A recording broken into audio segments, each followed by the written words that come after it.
Ladies and gentlemen, we have now reached the final point and the most scariest point of the Sonic X Shadow Generations pre-release cycle, and that is the review scores. This is always the scariest part for a Sonic game because usually when it comes to critic scores for Sonic games, especially 3D ones, they never seem to reach 75 on Metacritic, which is the basis for a green score. They always fall short very slightly every single time. Even Frontiers, as much as people love that game, no, that was still a 70. Colors Ultimate, well, I think that speaks for itself really. Heck, even Superstars, a 2D Sonic game, didn't even get the 75 either. So it's safe to say that recently Sonic games never had the greatest time when it comes to Metacritic scores.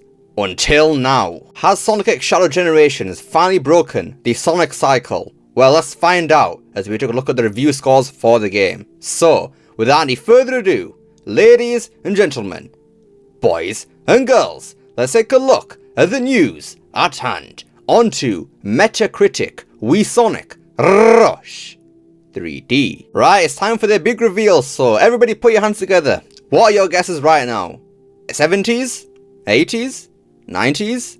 20s maybe? I don't know, maybe you have no faith in this game? Well, after a total of 48 critic reviews at the point of recording this video, the score for Sonic X Shadow Generations is 80. Now, if this was any regular game, this wouldn't be that big of an achievement, but because this is Sonic, and especially 3D Sonic, this is actually huge news. Before Sonic X Shadow Generations, the highest 3D Sonic game rating on Metacritic right now was, for some reason, Sonic Midas. Like, why is that game so high? With a 78 score, but finally, Sonic X Shadow Generations is actually beating it. With an 80 now. There we go, finally. The cycle's been broken. Now obviously in terms of 2D Sonic, that still reigns with an 87 for Mania Plus, but 80 is not bad at all for this game. That is actually really, really good, especially because usually remasters of games usually get a lower scores than their original counterparts, but no, with Sonic X Shadow Generations, that has broken the cycle for that. Even Super Mario 3D Worlds and Bowser's Fury couldn't survive the point drop when it came to the remaster, so for Sonic to actually thrive here, that is actually brilliant news, man. But now the second question that Sonic fans usually have when it comes to review scores of Sonic games is, what did the infamous IGN give the game? Well, IGN have released their review and we can see right here, Sonic X Shadow Generations is an amazing expanded remaster, beyond a shadow of a doubt. And the question is, what score out of 10 did IGN give it? 2? 10? 7? 5.5? Well, the answer lies between 8 and 10. That's right. Somehow, in the year 2024, IGN have given a 3D Sonic game a 9 out of 10.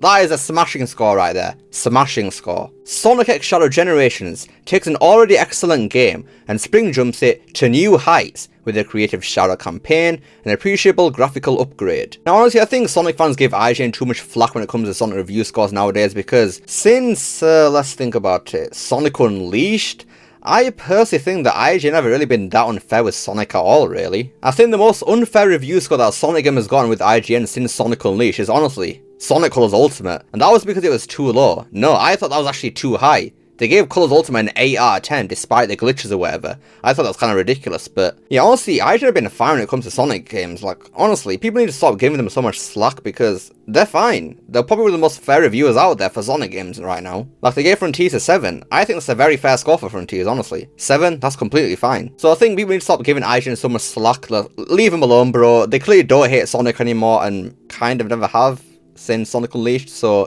just leave him alone, man. Honestly, just leave him alone. I'm an IGN defender now. Team IGN, rise up. And then right here we have a list of all the major review scores of Sonic X Shadow Generations. As you can see right here, they're mostly 9s and 8s, with 2 outliers at the bottom there by Eurogamer and GameSpot, both giving the game a 6 out of 10. Now I do think it is interesting to go look at the lower review scores for this game to see why they're critiquing the game, so here we have right here from IGN Spain. Sonic X Shadow Generations recalls one of the greatest games of the series and adds extra content that doesn't quite shine. Sonic's adventure is now very enjoyable, but Shadow's approach has fallen tragically short. Flipping hell, they did not like the Shadow part of this game. My word. But that is actually kind of strange because as we go further with these reviews, you're going to start noticing something very interesting here. Right here from GameSpot. Sonic X Shadow Generations is a weird package. On one hand, Sonic Generations is a remaster of a great game from 2011 that now feels like it's a little outdated, and on the other, Shadow Generations is the conclusion to a storyline that the franchise hasn't really cared about since 2006.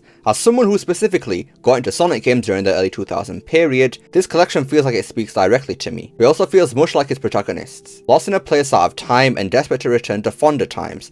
It's a nice enough trip down memory lane, but the trip features all the speed bumps you'd expect from games from that era, so they think that Sonic Generations is outdated, but also think that Shadow Generations going to things from the 2000s is weird, even though Shadow Generations is about going back in time, which is very weird. But you're starting to see something that I was talking about earlier though. Some people are saying that Sonic Generations is outdated, and that's kind of the weaker part of the package, which is both interesting and pretty good, which we'll talk about a bit later on. Right, next up we have GLHF on sports. At its core, this is still Sonic Generations, so I can't say I had a bad time playing it, and if you've never played it before, then I absolutely recommend picking this up. However, if you already own Sonic Generations, which I'm willing to bet most people interested in this game do, then I certainly won't be willing to pay $50 for a handful of new levels that are okay at best. Alright man, come on now. I know I'm a bit biased because I'm actually a Sonic fan, but I think saying that the Shadow Generations part of the game is just a handful of new levels is way underselling the whole package. Like, it's a brand new game, mate, not just a couple of new levels. Like, what are you on about, mate? What the hell are you on about? Well, whatever. But now here we have the infamous Eurogamer.